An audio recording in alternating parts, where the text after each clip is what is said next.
Welcome to another quick review from Ultimate DIYer. Today we're going to take a look at my Milwaukee M18 pump. And what this thing is great for is when you get water in an area you want to get rid of it, you can use one line, stick it in there, pull it out, and it'll shoot it out this end. And you can hook another hose to this and get it further away.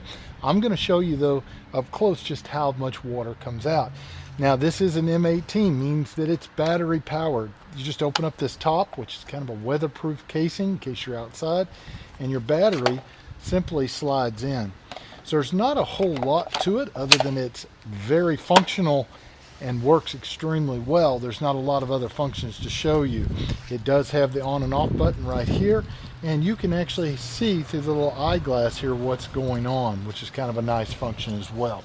So we're going to go ahead and put it in the water, and then we're going to turn it on. You'll hear it crank up, and there comes your water.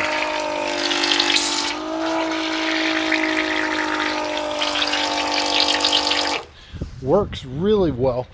So if you've got a situation where you think you may need a small like sump pump, something to get water out of standing areas like this, I don't think you're going to go wrong with this one. Do yourself a favor, pick one up today, and we'll see you guys on the next one.